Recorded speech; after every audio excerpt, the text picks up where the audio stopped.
Hi guys, कैसे हैं आप सब। गाइस, आज बहुत टाइम बाद स्टोरी अपलोड करने जा रहे हैं। आई होप कि आपको ये स्टोरी अच्छी लगे। आज हम आपको 2 स्टोरी सुना रहे हैं। ये दोनों ही स्टोरी हम उम्मीद करते हैं कि आपकी लाइफ को ज़रूर चेंज करेगी।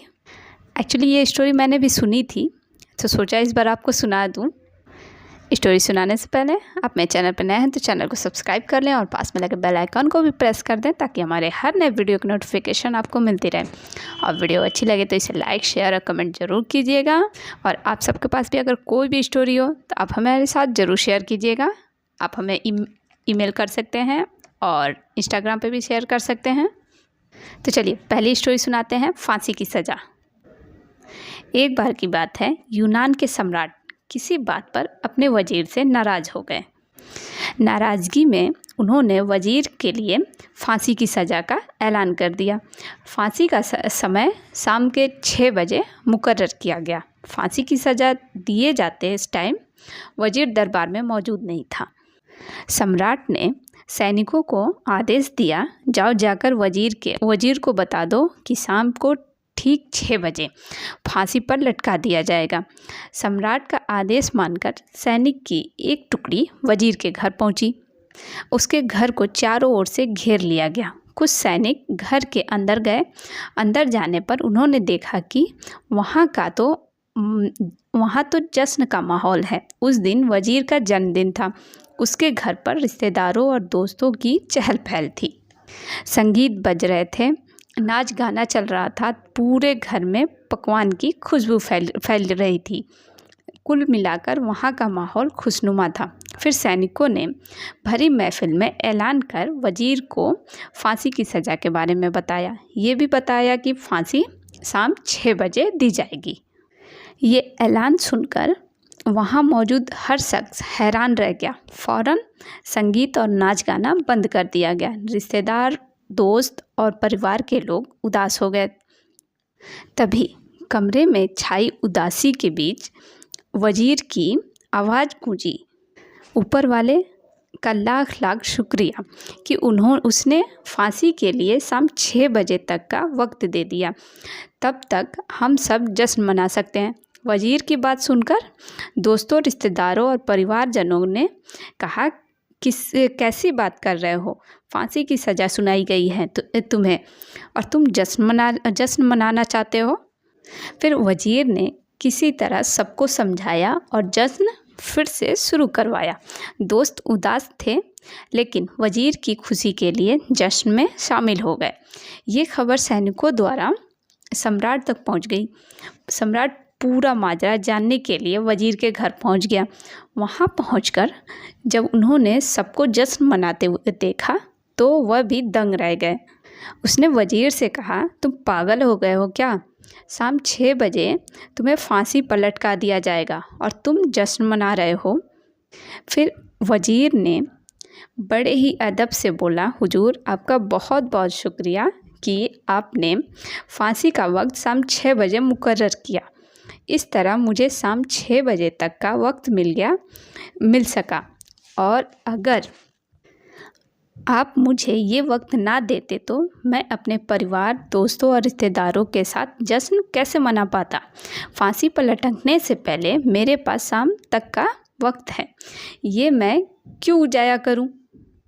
मेरे पास जितना वक्त है मैं उसे खुशी खुशी गुजारना चाहता हूँ। ये बात सुनकर राजा ने वजीर को गले लगा लिया और कहा, जिस इंसान को वक्त की कदर है, जो ज़िंदगी का हर लम्हा खुशी खुशी गुजारना चाहता है, उसे मौत कैसे दी जा सकती है?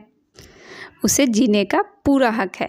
तुम्हारी बातों ने हमारा दिल खुश कर दिया। तुम्हारी फांसी की सज़ा माफ़ की जाती है। इस कहानी से हमें ये सीख मिली कि ज़िंदगी खूबसूरत है, इसका हर लम्हा खुशी के साथ गुजारें। ये ज़रूरी है कि ज़िंदगी में कई बार मुश्किलों से भरा वक्त सामने खड़ा होता है और हम परेशान हो जाते हैं। ऐसे में हम ज़िंदगी जीना छोड़ देते हैं। मुश्किलों से हारे नहीं, उसका सामना करें और खुशी के साथ करें। जो भी टाइम आपके पास है उसका पूरा उपयोग करें। ये ज़िंदगी बार बार नहीं मिलने वाली, इसे खुलकर जिए। Nice story. आपको ये पहली स्टोरी कैसी लगी, फांसी की सज़ा? आप हमें कमेंट में ज़रूर बताइएगा। नाउ अब हम आपको दूसरी कहानी सुनाते हैं। इसका नाम है हमेशा सीखते रहो। एक बार गांव के दो लोगों ने शहर जाकर पैसे कमाने का डिसीजन लिया। शहर जाकर कुछ महीने इधर उधर छोटा मोटा काम करके दोनों ने कुछ पैसे जमा किए। फिर उन पैसों से अपना अपना बिजनेस शुरू किया। दोनों का बिजनेस चल पड़ा। 2 साल में ही दोनों ने अच्छी खासी तरक्की कर ली।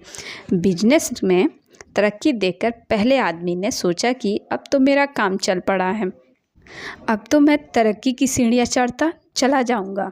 लेकिन उसकी सोच के उल्टा बिजनेस में उतार चढ़ाव के कारण उसे उस साल बहुत ज़्यादा घाटा हुआ।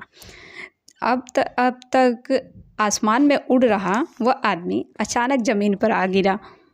पहला आदमी फिर वह उन कारणों को तलाशने लगा जिनकी वजह से उसका बिजनेस बर्बाद हुआ।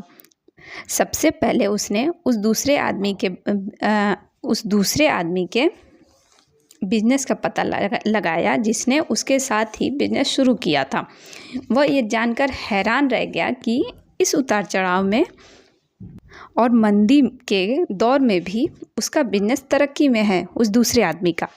उसने तुरंत उसके पास जाकर इसका कारण जानने का डिसीजन लिया। अगले ही दिन वह दूसरे आदमी के पास पहुंचा।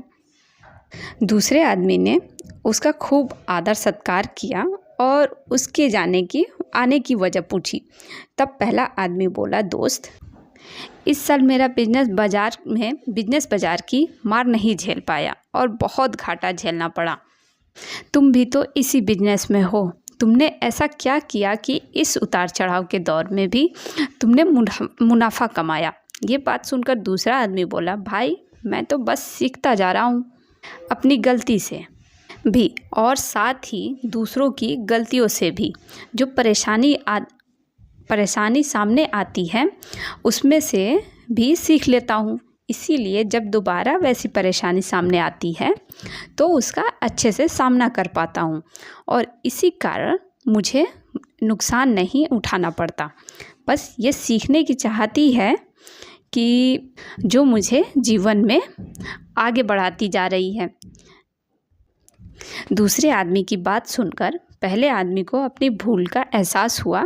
कामयाबी देखकर वह ओवर कॉन्फिडेंट हो गया था और सीखना छोड़ दिया था। फिर पहला आदमी ये वादा करके वापस लौटा वहाँ से कि वो कभी सीखना नहीं छोड़ेगा। उसके बाद उसने कभी पीछे मुड़कर नहीं देखा और तरक्की की सीढ़ियाँ चढ़ता चला गया। आई होप कि आपको ये दूसरी स्टोरी भी अच्छी लगी हो। हमेशा सीखते रहो। आप कमेंट में बताइएगा ज़रूर कि आपको दोनों में से कौन सी स्टोरी ज़्यादा अच्छी लगी और स्टोरी से आपने क्या सीखा, इसका मोरल भी हमें बताइएगा। स्टोरी को शेयर भी कीजिएगा, लाइक भी कीजिएगा और हमारे चैनल को सब्सक्राइब करना बिल्कुल ना भूलिएगा और पास में बेल आइकन को भी प्रेस कर दीजिएगा ताकि हमारे हर नए वीडियो की नोटिफिकेशन आपको मिलती रहे। Take care guys, thank you.